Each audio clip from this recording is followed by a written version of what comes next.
to the RunRX podcast, where we talk about all things running. As many runners know, it's 90% mental.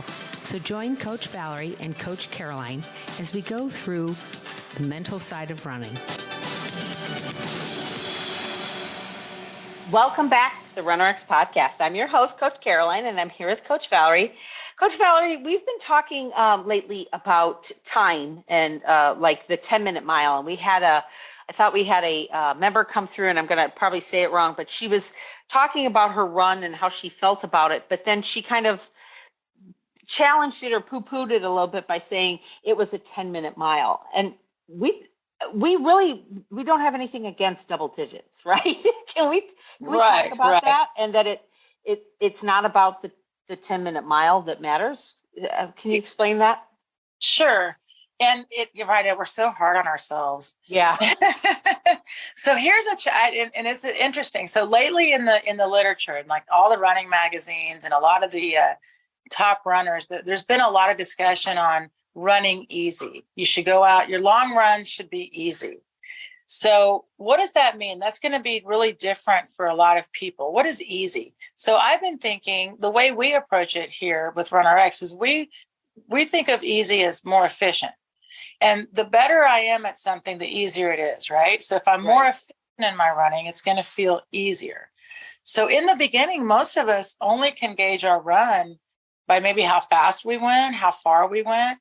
So then we start to like judge it. Like, oh my gosh, I ran this pace. So let's just use the 10, 11 minute mile, the double digits. Right. And people think, wow, why am I only running this slow? Right. So all of a sudden, like our client said, I felt good in my run, but it was only a 10-minute mile. Right. Well, you just kind of said two different things. And if we're encouraging you to go out for a long run and go by feel, how did it feel? Did your pulse feel light? Did you feel good? Did you feel like you were, holding a nice cadence? That's so much more valuable than how fast it was, or even, by the way, how far it was. And so we always do that to challenge people to say, instead of listening to your watch, listen to your body. Right. That's the only way you're ever really going to connect with if a run feels, let's just use the word easy because everyone's using that. I always tell people there's no such thing. Running is running is a challenge. But the challenge should be in your cardio, not in your joints or how you in your body. Muscles. That way. Yeah, in the I had to push my quads through it kind of mentality. Right. And honestly, most people do find that they get injured either by trying to run faster or longer. Right. As soon as someone tries to change, because then they do what? They change really their movement. Right. That's what I was going to say. I was going to ask, like, what is it? Is it that is their head now possibly moving in front of their body, which is changing the alignment because they're trying to speed up?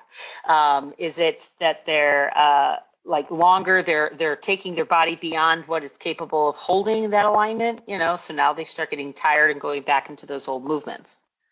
Oh, 100%. Yeah. Right.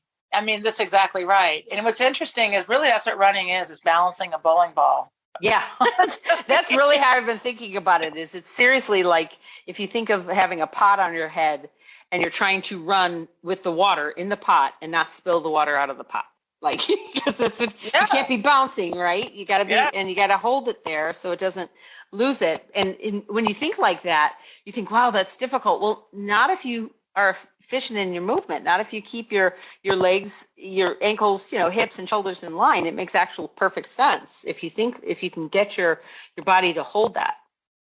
Well, and it's interesting. I actually know a runner. He grew up in Africa and he had to run before school 10 miles, 5 miles out and back to get water for the day. Wow. So not only did they race each other, but then they also couldn't spill any water.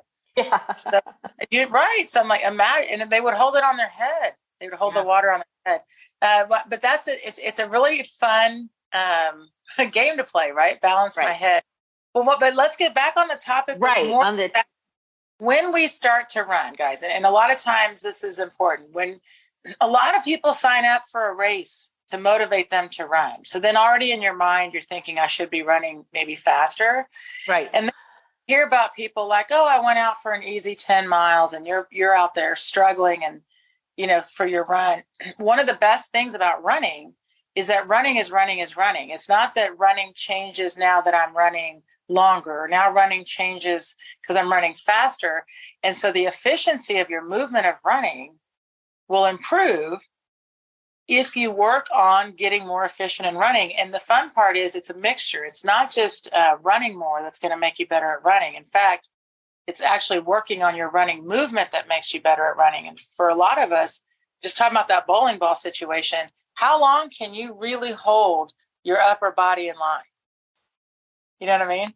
Right. Like that's what we teach you guys when we're doing our clinics and everything. We're working on you being able to hold your body in balance. And just like Caroline said, the more efficient you get at doing that, you will, of course, be able to run longer and you'll be able to run faster. So then instead of thinking, oh my gosh, I'm not where I want to be yet, or if you're not where you want to be yet, then the first thing we're going to say is, okay, let's work on your line hold and maybe have you work more in an interval style run if that's really your goal to get faster. But honestly, what you'll find is once you start working on your balance hold, your runs really do get, let's use that word, easier.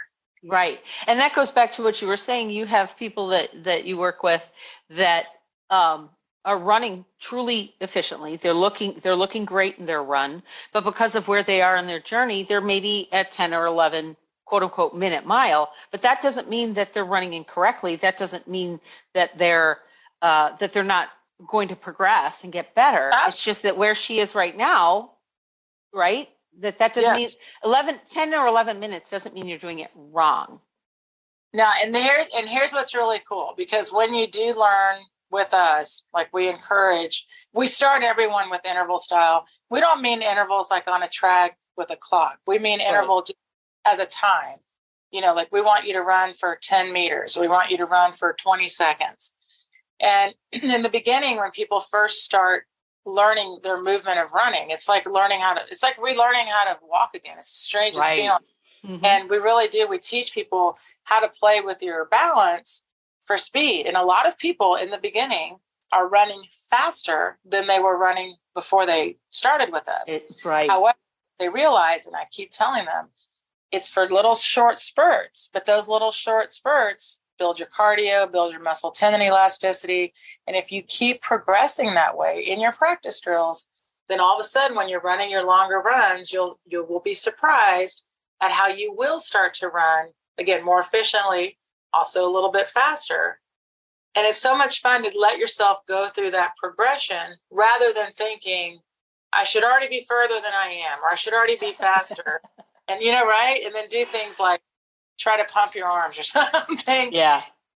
It's a little bit of patience of learning, but you're seeing that more and more of people not openly, but instead of trying to run every run like your race, you're running your runs by how it feels. Yeah. It's going to start to feel better. So, and that's our challenge for you guys this week is to, don't get bogged down if you're in those double digits, right?